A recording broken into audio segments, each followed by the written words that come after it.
Video like जरूर कर लीजिए और ऐसे वीडियो लगातार फ्री में पाने के लिए चैनल को तुरंत सब्सक्राइब कर लीजिए और बेल आइकन को जरूर टैप कर लीजिए ताकि आगे भी सारे वीडियो आपको मिलते रहे। यूट्यूब में फॉलो करते हैं तो प्लीज ये वाला फ्री टेलीग्राम चैनल जरूर ज्वाइन कर लीजिएगा। सारे नोटिफिकेशन सारे अपडेट यहीं पे आते हैं, ध्यान रखिए। नमस्कार दोस्तों, आपका स्वागत है सी सेट प्रिपरेशन के इस यूट्यूब चैनल पर। आज की इस वीडियो में हम लोग उत्तर प्रदेश बजट 2024-25 की चर्चा करेंगे। तो चलिए स्टार्ट करते हैं और समझते हैं कि ये जो बजट आया हुआ है ये पिछले वर्ष के बजट से किस प्रकार भिन्न है, इसमें हमें किन चीजों में मुनाफा हुआ है, क्या चीज हमें अतिरिक्त देखने के लिए मिला है। तो चलिए स्टार्ट करते हैं अपने क्लास को। देखिए, इससे पहले अगर आपने अभी तक चैनल को सब्सक्राइब नहीं किया तो सब्सक्राइब कर लीजिएगा, वीडियो को लाइक कीजिएगा और अपने फ्रेंड्स के साथ शेयर जरूर कीजिएगा। चलिए अब बढ़ते हैं, हम लोग प्रश्नों के माध्यम से एक एक करके समझेंगे। यहाँ पर पहला प्रश्न दिया हुआ है, उत्तर प्रदेश के वित्त मंत्री सुरेश खन्ना का ये कौन सा बजट है। तो देखिए यहाँ पे एक डेटा आपको याद रखना है कि उत्तर प्रदेश के वित्त मंत्री कौन है, सुरेश खन्ना है। देखिए यहाँ पे राज्य की बात हो रही है, राज्य उत्तर प्रदेश राज्य के वित्त मंत्री है सुरेश खन्ना। तो इनका कौन सा बजट है, तो इनका ये 5वां बजट है। तो यहाँ से एक चीज आपको और भी याद रखना है कि बीजेपी सरकार का ये 8वां बजट है, जो बीजेपी राज्य सरकार है उसका लगातार 8वां बजट है, और जो वित्त मंत्री सुरेश खन्ना है ये इनका लगातार 5वां बजट है। तो इस बिंदु को आप याद रखिएगा, उत्तर प्रदेश के वित्त मंत्री सुरेश खन्ना है, इनका लगातार 5वां बजट है, और बीजेपी सरकार का या फिर जो बीजेपी राज्य सरकार है उसका लगातार 8वां बजट है। ठीक, चलिए याद रहेगा आपको। अब बढ़ते हैं दूसरे प्रश्न पर। देखिए यहाँ पर इसका विस्तृत उत्तर दिया हुआ है, आप इसको देख सकते हैं। यहाँ पर प्रश्न संख्या दूसरा है, उत्तर प्रदेश बजट 2024-25 में कौन से महाकाव्य का नाम लिया गया। तो देखिए महाकाव्य का किसी का भी नाम नहीं लिया गया, हाँ ये रामायण का उद्धरण लिया गया। तो अगर आपसे पूछेगा नाम किसका लिया गया, तो इस बजट में किसी का भी नाम नहीं लिया गया, रामायण का उद्धरण लिया गया। तो इसका बिल्कुल सही उत्तर हो जाएगा उपयुक्त में से कोई नहीं, इसमें से किसी का भी नाम नहीं लिया गया। देखिए यहाँ पर डेटा दिया है, उत्तर प्रदेश बजट की मुख्य विशेषता रामायण का उद्धरण देते हुए। तो देखिए रामायण का उद्धरण दिया गया, नाम किसी का नहीं लिया गया। वित्त मंत्री ने 7.36 लाख करोड़, इसको भी याद रखिएगा, बजट कितना है 7.36 लाख करोड़ रुपए का रिकॉर्ड बजट पेश किया। कहा कि अब हम बीमारू राज्य नहीं है। ठीक, राजकोषीय घाटा 3.46% है।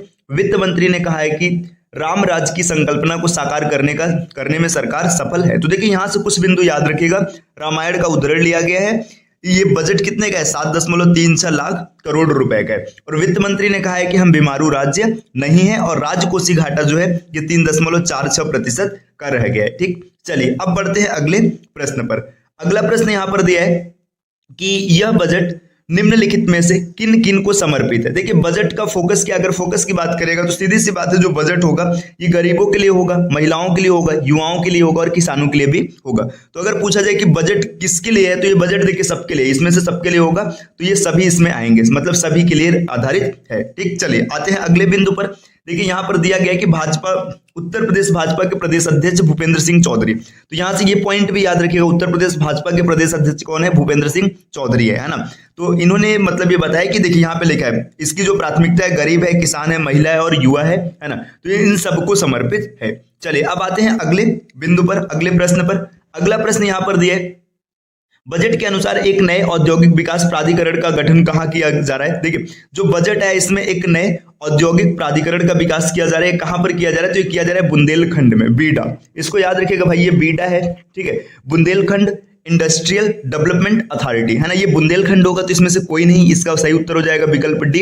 ये बुंदेलखंड में आ रहा है तो इसका नाम बीडा पड़ेगा।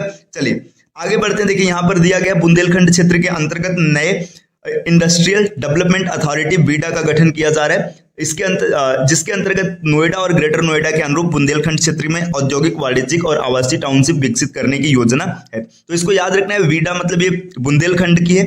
चलिए अब आते हैं अगले प्रश्न पर। अगला प्रश्न यहाँ पर दिया, उत्तर प्रदेश बजट 2024-25 का आकार कितना है भैया, ये बताना है आपको कि इसका आकार कितना है। तो अभी अभी आपने पीछे देखा था कि इसका आकार है 7.36 लाख करोड़ रुपए का। तो इस आकार को याद रखिएगा, याद रहेगा ना, कोई समस्या नहीं होने वाला। इसका जो आकार है, आकार कितना है 7.36 लाख करोड़ रुपए। यहाँ पर देखिए इसका जो विस्तृत हल दिया गया, यहाँ पे क्या दिया, पिछले साल, देखिए पिछले साल की बात हो रहा है, 23-24 की बात हो रहा है, जो बजट पेश किया गया था 6.9 लाख करोड़ रुपए का था, है ना। साथ ही मतलब इसमें अनुपूरक बजट इतना था, तो ये पिछले साल का है, इसको आप चाहे तो ना याद रखिएगा, कोई दिक्कत नहीं होगा। देखिए यहाँ पर आज की अगर बात देखिए, यहाँ पे कुल ये सब इन्फॉर्मेशन दिया है, कुल व्यय है ना। यहाँ पर ये इन सूचनाओं को आप चाहे तो पढ़ सकते हैं, बस आपको इतना याद रखना है कि जो अभी वर्तमान का बजट है 7.36 लाख करोड़ रुपए, है ना, इसको याद रखना है। चलिए अब बढ़ते हैं आगे, अगले बिंदु पर देखते हैं अगला प्रश्न यहाँ पर क्या दिया है। प्रश्न संख्या 6वां है, उत्तर प्रदेश में अब तक का सबसे बड़ा बजट कब पेश किया गया। देखिए जब भी बजट आएगा ना, प्रतिवर्ष महंगाई बढ़ रही है, प्रतिवर्ष जब महंगाई बढ़ रही है तो भाई देखिए जो 2022 में बजट रहा होगा उससे भारी बजट आया होगा 23 में जो बजट रहा होगा उससे भारी बजट आएगा 24 में। तो सीधी सी बात है कि सबसे भारी बजट कब पेश किया गया, मतलब सबसे बड़ा बजट पेश किया गया 2024 में।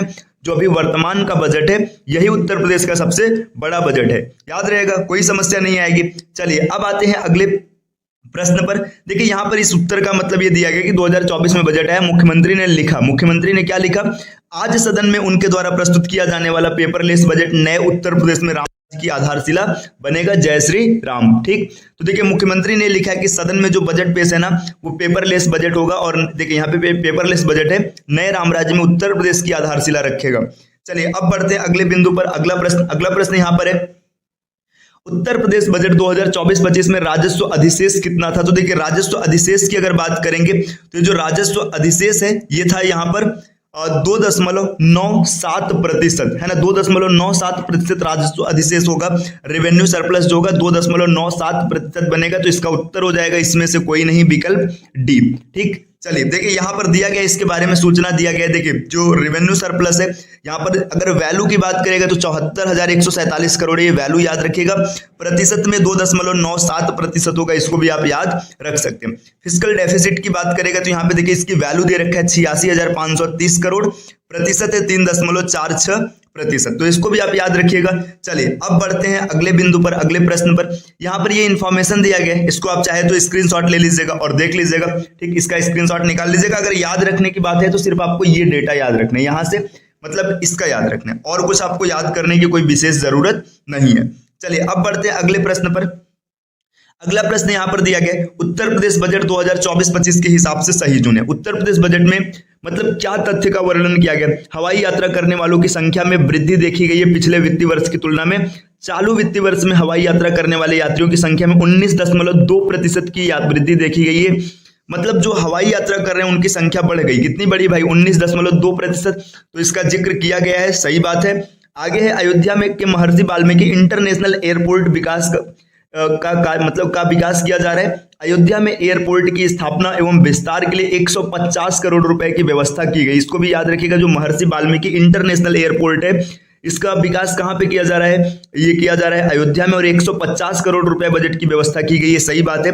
अच्छा एक पॉइंट यहाँ पर ये भी याद रखिएगा कि अब जो जेवर में इंटरनेशनल एयरपोर्ट बन रहा है, ये एयरपोर्ट बनने के बाद उत्तर प्रदेश इकलौता ऐसा भारत का राज्य होगा जिसके पास 5 इंटरनेशनल एयरपोर्ट होंगे। ठीक, तो ये भी तथ्य सही है ना, पहला सही है, दूसरा भी सही है। तीसरा इंफ्रास्ट्रक्चर की बात करें तो गंगा एक्सप्रेसवे परियोजना के लिए 2,057 करोड़ 76 लाख रुपए की व्यवस्था प्रस्तावित है, जो वर्तमान की तुलना में 2 गुने से भी ज्यादा, ये भी तथ्य सही है। तो देखिए इसमें तीनों सही हो जाएगा, ऑल आर राइट, 1, 2 और 3 ये इसका सही उत्तर बन जाएगा, इसमें सब सही है। चलिए अब बढ़ते हैं अगले प्रश्न की ओर।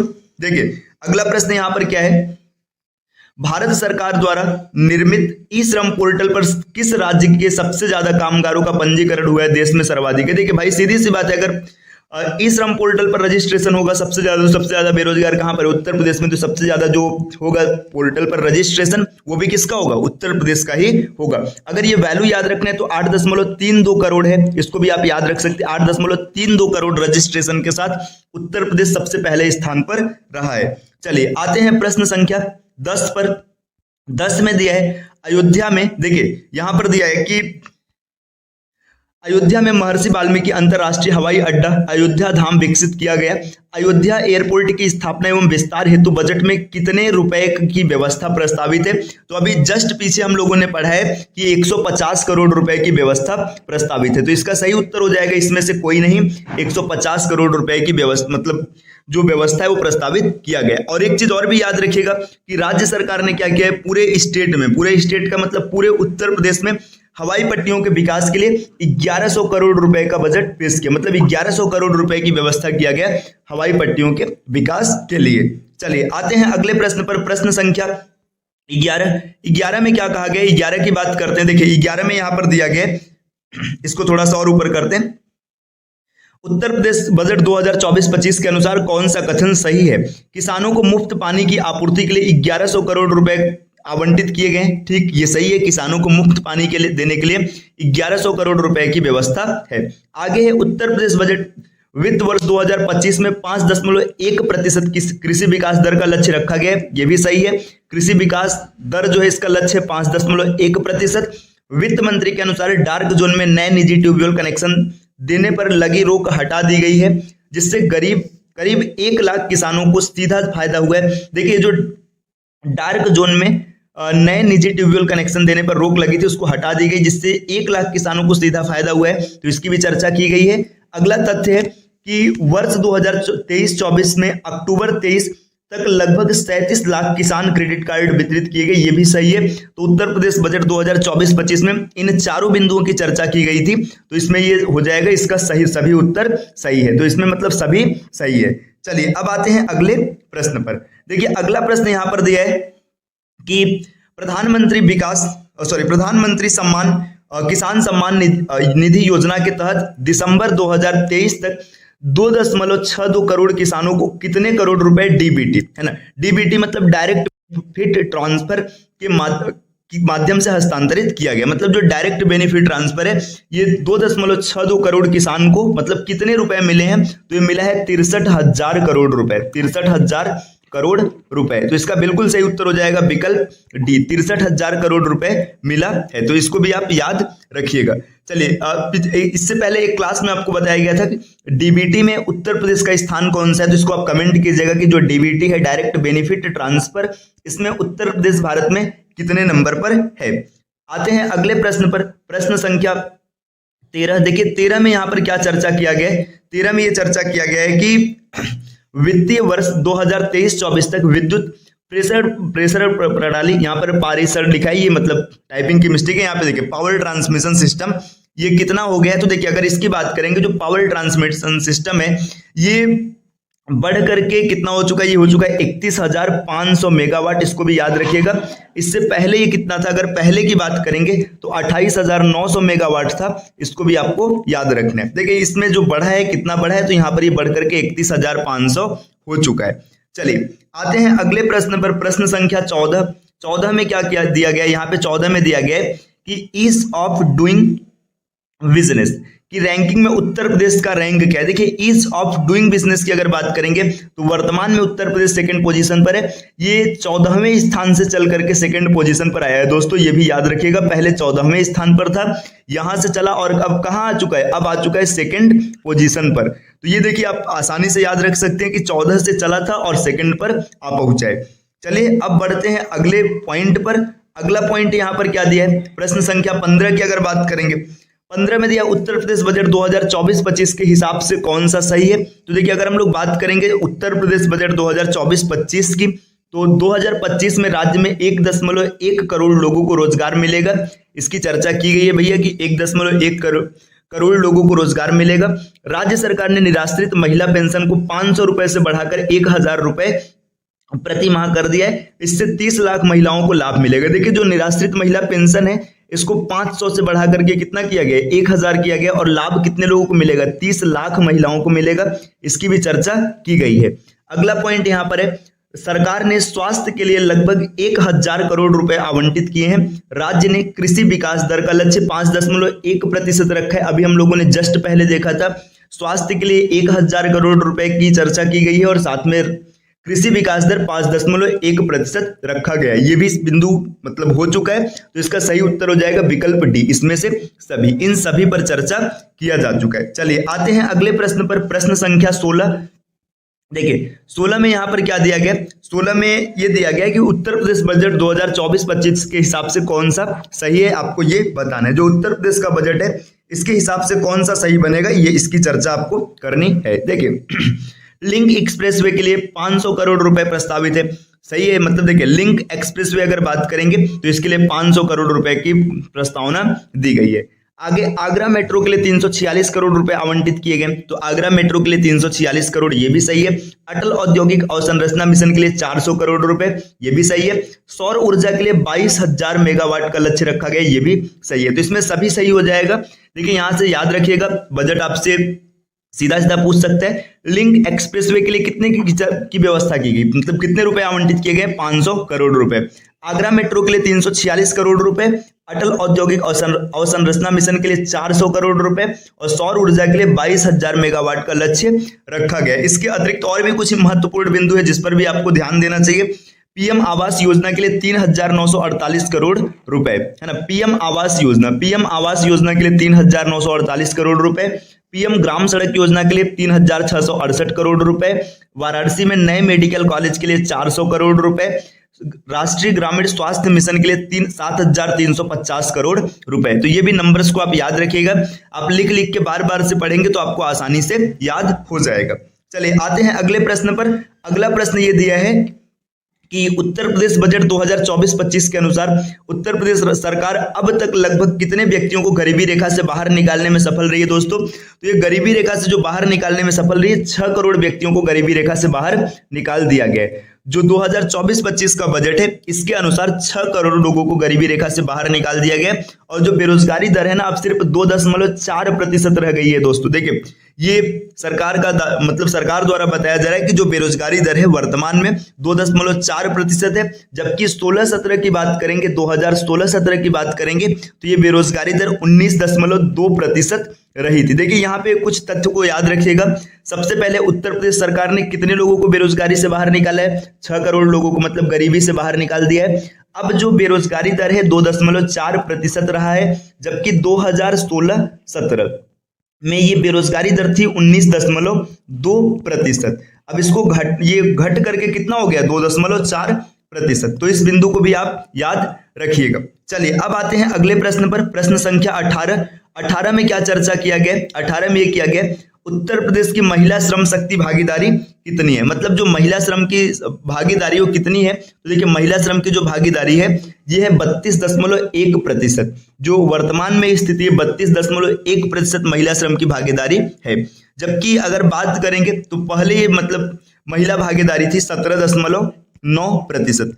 आज देखिए माफ कीजिएगा, इतना बढ़ा हुआ है 17.9%, इतना बढ़ा हुआ है। इससे पहले ये सिर्फ था 14.2%, है ना। देखिए पहले कहने का मतलब है 2017-18 की बात की जा रही है। 2017-18 जो महिला भागीदारी थी 14.2%, इतनी थी। इसमें इजाफा कितने का हुआ है, इजाफा हुआ है 17.9% का, और टोटल इस समय हो गया 32.1%। चलिए अब बढ़ते हैं अगले बिंदु पर। देखिए यहां पर कुछ इंफॉर्मेशन दिया है ना, इसके बारे में थोड़ा सा समझ लेते हैं, है ना। समझ लेंगे तो ज्यादा अच्छा रहेगा। देखिए यहाँ पे इंफॉर्मेशन क्या दिया है, सोशल एंड इकोनॉमिकल आउटकम्स, मतलब जो आउटकम्स है सोशल और इकोनॉमिकल के बारे में, है ना। देखिए यहाँ पे 2017 का डेटा दिया 5.68 लाख था 2017 में, अब ये बढ़ करके 47.82 लाख हो गया 2023 में। ये किसकी बात हो रही है, हाउस कंप्लीटेड अंडर प्रधानमंत्री आवास योजना। मतलब प्रधानमंत्री आवास योजना की अगर बात करेंगे तो 2017 तक सिर्फ 5.68 लाख घर बने थे, जो कि 2023 तक 47.82 लाख घर बन चुके हैं। देखिए फीमेल लेबर फोर्स पार्टिसिपेशन, जो महिला का श्रम पार्टिसिपेशन है 2018 में था 14.2%। अभी जस्ट मैंने पिछले क्वेश्चन में बताया है, और ये 17.9% बढ़ करके 2023 में 32.1% तक पहुंच गया है। नंबर ऑफ मेडिकल कॉलेज की बात करेंगे तो यहाँ पर तुलना किया गया 2017 में 17 मेडिकल कॉलेज थे और 2023 में 73 मेडिकल कॉलेज हो चुके हैं। इसी तरीके से देखिए टैप वाटर सप्लाई कवरेज, मतलब जो नल जल मिशन है 2017 में सिर्फ 2% था, और ये बढ़ करके 72.07% 2023 तक हो चुका है। इसी तरीके से टूरिस्ट जो मतलब टूरिस्ट की आने की बात करेंगे, है ना, टूरिस्ट फुटफॉल जो हुआ है हमारे यहाँ 2017 में 23.7 करोड़ था और 23 में बढ़कर 32 करोड़ पहुंच चुका है। देखिए यहाँ पे फिजिकल आउटकम, ये सोशल आउटकम रहे तब सब सामाजिक स्तर पर। अब फिजिकल की बात करेंगे, जो एक्सप्रेस वे बना है, देखिए यहाँ पे लेंथ ऑफ एक्सप्रेस वे 2017 में जो था 491 किलोमीटर था, ये बढ़ करके अब 2022 तक कितना हो चुका है 1314 किलोमीटर, है ना। जो मेट्रो रेलवे की बात करेंगे 2017 तक सिर्फ 2 शहरों में था, इसकी लंबाई थी 9.3 किलोमीटर, लेकिन अभी 2023 में ये 5 शहरों तक पहुंच गया, लंबाई हो गई 108.4 किलोमीटर। एयरपोर्ट्स की बात करेंगे 2017 तक हमारे पास सिर्फ 4 एयरपोर्ट थे, अभी वर्तमान में 2022 में हम लोगों के पास 19 एयरपोर्ट हो चुके हैं। ठीक, इसी तरीके से अगर बात करेंगे जो इंस्टॉल्ड कैपेसिटी ऑफ पावर, मतलब जो बिजली का उत्पादन बढ़ा है मेगावाट में। 2017 तक 23,662 मेगावाट बिजली का उत्पादन हुआ करता था, बाकी अभी बढ़कर 29,912 मेगावाट पहुंच चुका है। ठीक, चलिए इसके बाद यहाँ पर यह चर्चा किया गया कि जो की फोकस एरिया है इकोनॉमिक में, यहाँ पे किस पे किया गया, देखिए एशियाज लार्जेस्ट एयरपोर्ट एट जेवर, मतलब जो जेवर में एयरपोर्ट बन रहा है ये एशिया का सबसे बड़ा एयरपोर्ट हो जाएगा। इसके लिए जो 2024-25 का बजट है 1150 करोड़ रुपए का है। आगे है linked industrial nodes with expressway, है ना, मतलब जो एनएच बनाया जाएगा, नेशनल हाईवे बनाया जाएगा, इसको इंडस्ट्रियल नोड से जोड़ा जाएगा। इसके लिए 500 करोड़ रुपए का बजट है। जो नेशनल रूरल हेल्थ मिशन है, मतलब राष्ट्रीय ग्रामीण स्वास्थ्य मिशन जो है, इसके लिए 7,350 करोड़ रुपए का बजट है आवंटित किया गया। और 14 नए मेडिकल कॉलेज के लिए 964 करोड़ बजट की व्यवस्था की गई है। ठीक, देखिए अब यहाँ पर और भी दिया है, देखिए एमएसएमई और इनके बारे में दिया है, डेटा पढ़ लीजिएगा। एक्सपोर्ट प्रिपेयर्डनेस इंडेक्स, मतलब जो निर्यात तत्पर सूचकांक है, 2019 में भारत कहां पर, सॉरी उत्तर प्रदेश कहां पर था, 11वें स्थिति पर था, अभी 7वें स्थिति पर आ चुका है ना। मर्केंटाइज एक्सपोर्ट में भी 11वें से 7वें पर आ चुका है। लीड्स इंडेक्स में 13 से 6 पर आ चुका है। तो ये एक पेज पर देखिए पूरा मतलब वर्णन कर दिया गया कि उत्तर प्रदेश की स्थिति पहले क्या थी और अभी वर्तमान में क्या हो चुकी है। तो आप इसका स्क्रीनशॉट ले लीजिएगा ताकि आप इसको आसानी से पढ़ पाए, है ना। यहाँ पे पूरा तुलना कर दिया गया कि किस समय क्या था और इस समय क्या हो चुका है। ठीक, आपने स्क्रीनशॉट ले लिया होगा। चलिए अब बढ़ते हैं आगे अगले प्रश्न पर। देखिए यहाँ पर इसी चीज को हिंदी में दिया है, तो नहीं ये अलग डेटा है, देखिए ये अलग डेटा है फ्रेंड्स। तो देखिए यहाँ पर अब और कुछ चीजों के बारे में इंफॉर्मेशन दिया गया, तो ये क्या चीज है इसको भी थोड़ा सा समझ लेते हैं। देखिए यहाँ पर जो अलग सूचना दिया गया, यहाँ पर अगर आप देखेंगे तो यहाँ पर देखिए इधर इंग्लिश में डेटा दिया है और यहाँ पर हिंदी में दिया है। उत्तर प्रदेश सरकार अधिकाधिक लाभार्थियों को लाभ पहुंचाने के लिए सभी योजनाओं के सफल कार्यान्वयन को सुनिश्चित करने के लिए समर्पित है। देखिए अगर बात करेंगे मुद्रा योजना, तो मुद्रा योजना की बात करेंगे तो भारत में प्रथम है। भारत में कहां पर है, प्रथम है। मुद्रा योजना में सबसे आगे उत्तर प्रदेश। प्रधानमंत्री जन धन योजना की बात करेंगे, इसमें भी भारत में प्रथम है उत्तर प्रदेश, है ना। पीएम स्वनिधि की बात करेंगे तो भी भारत में प्रथम है। प्रधानमंत्री सुरक्षा बीमा योजना की बात करेंगे तो भी उत्तर प्रदेश प्रथम है। प्रधानमंत्री अटल पेंशन योजना की बात करेंगे तो भी भारत में प्रथम है उत्तर प्रदेश। प्रधानमंत्री जीवन ज्योति बीमा योजना भारत में दूसरे स्थान पर उत्तर प्रदेश को स्थान मिला है। देखिए डीबीटी परफॉर्मेंस की बात करेंगे तो यहाँ पर भी ये दूसरे स्थान पर रहा है। तो देखिए यहाँ पर भारत के किन योजनाओं में उत्तर प्रदेश प्रथम रहा है, कहाँ पर द्वितीय रहा है, इन सब की चर्चा की गई है। तो आप इसका भी स्क्रीनशॉट निकाल लीजिएगा, है ना, आपके लिए बहुत बेहतर होगा ये। चलिए अब बढ़ते हैं अगले प्रश्न पर। अगला प्रश्न यहाँ पर क्या है, देखिए आगे बढ़ते हैं हम लोग अगले प्रश्न की ओर। रुके यहां पर देखिए अब ये एक इंफॉर्मेशन और है आपके सामने। देखिए यहां पर ये इंग्लिश में डेटा दिया है और यहाँ पे इस तरफ हिंदी में। देखिए रुपए कहां से आता है, अब पैसे कहां से आते हैं अगर इसकी चर्चा की जाए तो देखिए यहाँ पे लिखा गया 37.1% जो पैसा आ रहा है, ये पैसा कहां से आ रहा है, स्टेट का खुद का जो राजस्व कर है, मतलब अपना राजस्व कर है, मतलब जो कर आ रहा है राजस्व से, यहां से 37.1% मतलब पैसा आ रहा है। तो इसको भी याद रखिएगा, सबसे ज्यादा पैसा जो आ रहा है राजस्व के कर से आ रहा है। ठीक, इसके बाद देखिएगा दूसरे नंबर पर ये जो ऑरेंज कलर से दिया गया 12.9%, ये आ रहा है केंद्रीय अनुदान सहायता, सेंट्रल ग्रांट इन एड है, मतलब जो केंद्रीय अनुदान सहायता है इससे पैसा आ रहा है 12.9%। इसके बाद देखिए तीसरा पैसा कहां से आ रहा है, देखिए जो ग्रे कलर का डेटा दिया 30%, ये आ रहा है सेंट्रल टैक्स ट्रांसफर, मतलब केंद्रीय कर अंतरण, इससे आ रहा है सेंट्रल टैक्स जो यहां से आ रहा है। तो इसका भी स्क्रीनशॉट आप निकाल लीजिएगा और देख लीजिएगा कि कहां से कितना पैसा देश में आ रहा है। ठीक, और मतलब अपने राज्य में आ रहा है। ठीक, देखिए ये ऊपर का जो इन्फॉर्मेशन है ये पैसा आने का इन्फॉर्मेशन है और ये नीचे का जो इन्फॉर्मेशन है पैसा जाने का इन्फॉर्मेशन है। तो कम से कम इसको जरूर याद रखिएगा, सबसे ज्यादा पैसा कहां से आ रहा है और सबसे ज्यादा पैसा कहां पर जा रहा है। ठीक, चलिए आपने स्क्रीनशॉट ले लिया होगा। अब बढ़ते हैं आगे अगले स्लाइड पर। देखिए यहाँ पर कुछ इंफॉर्मेशन और है ना, तो इसको भी आप स्क्रीनशॉट निकाल लीजिएगा। चलिए अब आते हैं प्रश्न संख्या 19 पर। तो उम्मीद है कि आपने पीछे का स्क्रीनशॉट निकाल लिया होगा पूरा। और वीडियो फ्रेंड्स अगर पसंद आ रही तो वीडियो को लाइक कीजिएगा, अपने फ्रेंड्स के साथ शेयर कीजिएगा और चैनल को भी सब्सक्राइब जरूर कीजिएगा। चलिए अब आगे बढ़ते हैं। देखिए यहाँ पर अगला डेटा आपसे क्या पूछा जा रहा है, अगला डेटा ये पूछा जा रहा है कि उत्तर प्रदेश बजट 2024-25 में सबसे ज्यादा आवंटन किस विभाग को दिया गया। तो सबसे ज्यादा आवंटन किस विभाग को दिया गया, अगर हम लोग यहाँ पर देखेंगे तो सबसे ज्यादा आवंटन इसमें जो दिया गया प्राथमिक शिक्षा के विभाग को दिया गया, प्राइमरी एजुकेशन को दिया गया। तो तो यहाँ पर देखिए पुलिस विभाग नहीं है, ऊर्जा निर्माण नहीं है, लोक निर्माण विभाग ये भी नहीं है, तो इसमें से कोई नहीं उत्तर बनेगा। इसका सही उत्तर हो जाएगा प्राथमिक शिक्षा। तो सबसे ज्यादा जो दिया गया वो प्राथमिक शिक्षा को दिया गया है। ठीक, यहाँ पर देखिए आप देख भी सकते हैं प्राथमिक शिक्षा का है ना। देखिए ये प्रमुख विभाग की बात करेंगे, आवंटन प्राथमिक शिक्षा का जो आवंटन है 76,035 करोड़ रुपए, 76,035 करोड़ रुपए है। ऊर्जा के स्तर पर जो आवंटित किया गया 57,071 करोड़ रुपए किया गया। पुलिस विभाग को मिला 39,516 करोड़ रुपए।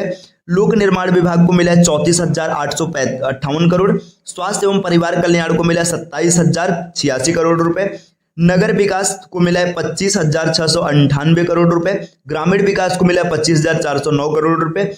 नमामि गंगे और ग्रामीण जल आपूर्ति इसको मिला है 25,110 करोड़ रुपए। पंचायती राज को 21,197। अब भारी और मध्यम उद्योग है ना, इसको मिला 21,054 करोड़ रुपए। यहाँ पर यही चीज इंग्लिश में दिया है, तो आप ये क्रम याद रखिएगा, या तो कम से कम शुरू के 3-4 को जरूर याद रखिएगा, ये 4 तक याद रखिएगा, ठीक, 5 तक है ना, 5 तक याद रखिएगा कि इसको कितना मिला है। ठीक, प्राथमिक शिक्षा, ऊर्जा, पुलिस, लोक निर्माण, स्वास्थ्य और परिवार कल्याण। ठीक, देखिए ये आप यहां से इसको याद रखिएगा सबसे ज्यादा किसको मिला है। चलिए अब आते हैं अगले बिंदु पर। देखिए अगला बिंदु यहाँ पर क्या है, अगला प्रश्न क्या है यहाँ पर, अगला प्रश्न है उत्तर प्रदेश बजट 2024-25 में सबसे ज्यादा आवंटन किस योजना को किया गया।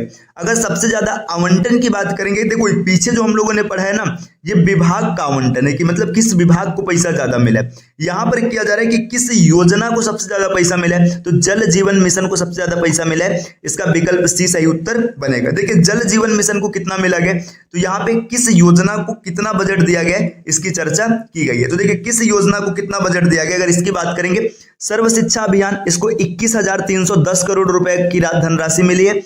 पेंशन जो सामाजिक क्षेत्र में है इसमें 12,620 करोड़ की धनराशि मिली है। जल जीवन मिशन को 22,000 करोड़ की धनराशि मिली है। देखिए जल जीवन मिशन यहाँ पर सबसे ज्यादा आप देख सकते हैं 22,000 करोड़। मनरेगा को मिला है 5,060 करोड़ रुपए। राष्ट्रीय ग्रामीण आजीविका मिशन को मिला है 3,695 करोड़ रुपए।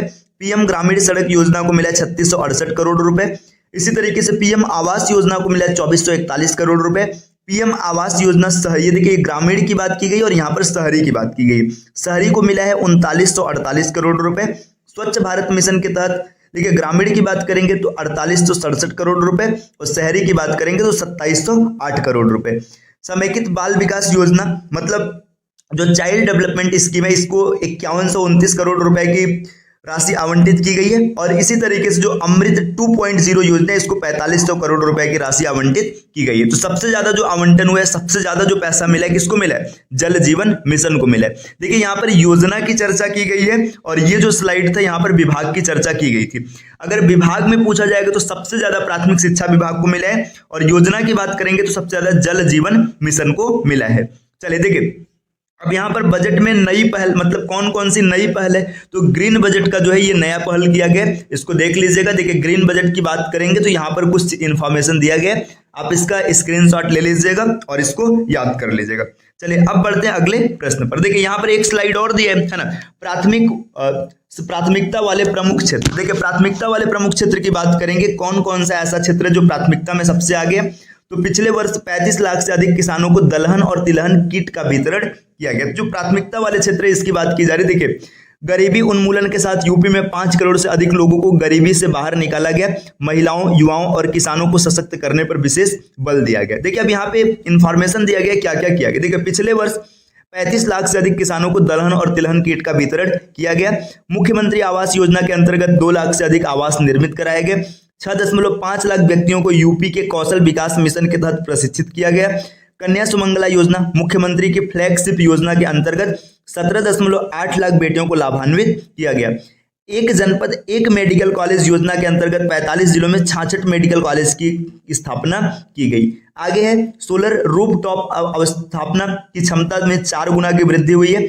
हरित कवरेज बढ़ाने के लिए एक वर्ष में 36 करोड़ से अधिक वृक्षारोपण किया गया। तो ये पॉइंट याद रखिएगा, एक वर्ष में 36 करोड़ से ज्यादा वृक्षारोपण किया गया है। मुख्यमंत्री युवा बेरोजगार योजना के तहत 1,80,000 रोजगार स्वीकृत किए गए हैं। तो इस बिंदु को भी आप याद रखिएगा, आप इसका स्क्रीनशॉट निकाल सकते हैं। चलिए अब बढ़ते हैं अगले स्लाइड पर। देखिए यहाँ पर अगले स्लाइड पर क्या चर्चा किया गया है। देखिए अगले स्लाइड पर यहाँ पर चर्चा किया है प्राथमिकता वाले प्रमुख क्षेत्र, ये आर्थिक की बात कर रहा है। देखिए यहाँ पर पीछे हम लोगों ने जो देखा है ये सामाजिक स्तर की बात की है, अब यहाँ पर बात किया जा रहा है आर्थिक स्तर पर। देखिए आर्थिक स्तर की अगर बात करेंगे तो जेवर में एशिया का सबसे बड़ा हवाई अड्डा बनेगा, ये याद रखिएगा। और इस देखो जेवर में जो हवाई अड्डा बन रहा है ना, जब ये पूरा हो जाएगा तो उत्तर प्रदेश देश का इकलौता ऐसा राज्य होगा जिसके पास 5 इंटरनेशनल एयरपोर्ट होंगे।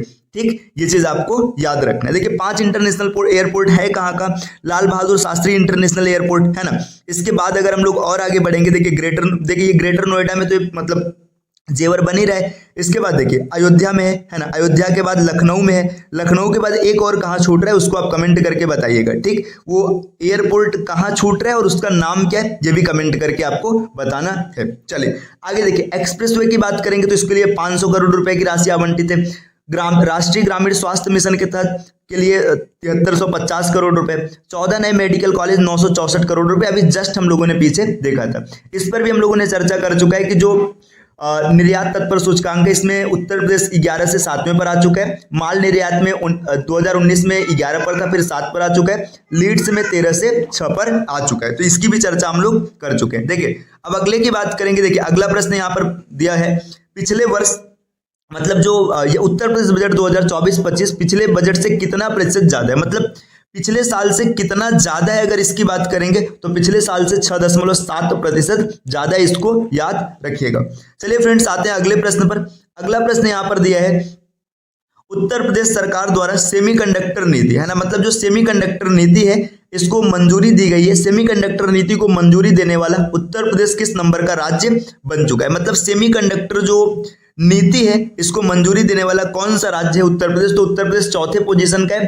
फ्रेंड्स इससे पहले गुजरात, उड़ीसा और तमिलनाडु इन्होंने सेमीकंडक्टर पॉलिसी को मंजूरी दे दिया था। तो इस देखिए उत्तर प्रदेश की अगर बात करेंगे तो उत्तर प्रदेश चौथे नंबर का राज्य बना है, तो इसको भी आप याद रखिएगा। सेमीकंडक्टर पॉलिसी में उत्तर प्रदेश से पहले गुजरात, उड़ीसा और तमिलनाडु ने अपने राज्यों को मंजूरी दी थी। तो देखिए ये बजट की क्लास रही, इसमें हम लोगों ने जो महत्वपूर्ण प्रश्न थे इनको यहाँ पर हम लोगों ने डिस्कस किया है। इस प्रकार की क्लासेस आपको निरंतर मिलती रहेगी। मिलते हैं आपसे नेक्स्ट वीडियो में कुछ नए सूचनाओं के साथ।